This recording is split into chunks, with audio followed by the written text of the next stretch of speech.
This is Roy Michael with Channel 21 News, and I'm here interviewing Krista Mason, who is running for Councilwoman of District 4, and she's running against Joe Males.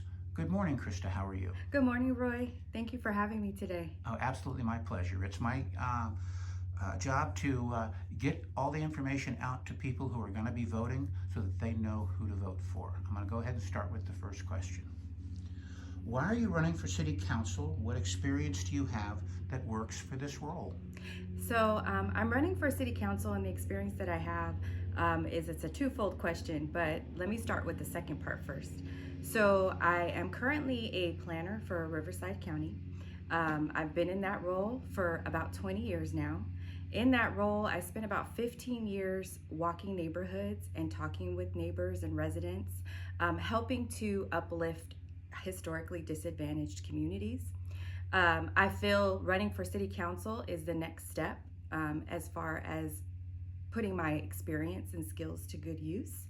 And I feel as though when I was watching the City Council meetings, I was actually wondering, do the candidates that are the council members that are on City Council, do they have the skills and the experience necessary to be in that role? I was finding a disconnection there. And so I felt as though my skills and experience would be the next logical step, and in order to uplift and bring a voice to my community. All right, excellent. Okay. Now, the cities surrounding Hemet have experienced major growth and change. What do you think are the roadblocks to change in Hemet? I believe the roadblocks to change in Hemet is Marietta, Temecula, Menifee. They have very strategic plans about what they want to see for their city. I feel as though the city of Hemet does not have a plan, and we've allowed whatever they've passed over or said no to, they've allowed to come to the city of Hemet. I believe we need a strategic plan.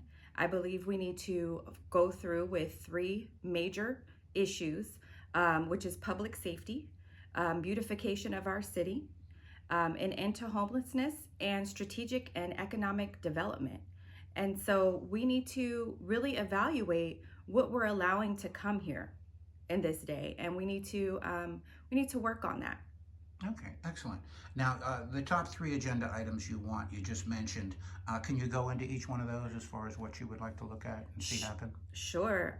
So number one is public safety. We have a deficit here as far as our recruitment and our retention for law enforcement.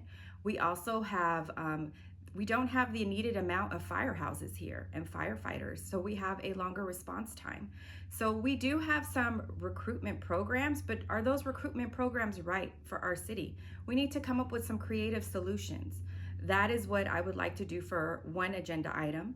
Another agenda item I have on my plate is strategic plan for ending homelessness. We have programs that are in place, but again, are they right for our city? Do we have other options? And we need to explore those options. And we need to make sure the funds that we have in our budget go towards actually meeting our goals. Number three is strategic development. We need an economic plan that supports our local businesses, but is also strategic about the development that comes here. We have some developments, as you all know, that are coming to our city and taking advantage of us. And I don't agree with that. We need to make a better plan about what we're doing. Okay, excellent. What is your vision for the city of Hemet?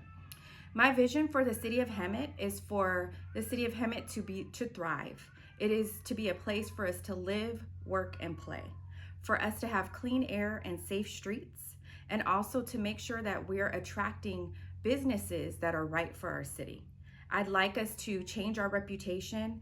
There is a negative perception of the city of Hemet, and that really bothers me because the residents who live here are great and we love our city, and I want to make sure that the rest of the surrounding areas are aware of that. All right, excellent. The final question, what is your opinion of the 5 warehouse projects that are planned in Hemet, some right next to neighborhoods? So my opinion of the warehouses are, what happened? How did we allow them here into our city? When you look back historically at the vote, it was a 4-1 vote. Do these candidates, were they not aware of what was happening in surrounding areas and how these warehouses were impacting our city? The health effects, The level of, they want to say that they bring jobs, but they don't bring jobs. They don't bring the right type of jobs for our city. They don't bring the right type. That we have no community benefits that are coming with these warehouses. So how does that impact our city? And that's that is the way that you should look at development when it comes in. You should look at what is the impact to my voters? What is the impact to my community? Is this the right type of development? What are the health impacts, such as, does this impact my air quality? Does this impact my quality of life? Yes, they do. And I don't believe that they are the right type of development, and they are not located in the places in which our city has designated them to go. So how did this happen? Did the council not know? Were they not aware? And if they were not aware, then they should have taken the time to educate themselves about that. So that is my opinion. Excellent. This is Roy Michael, Channel 21. This was our interview with Krista Mason, who is running for Councilwoman in District 4. Thank you very much, Krista. Thank you, Roy.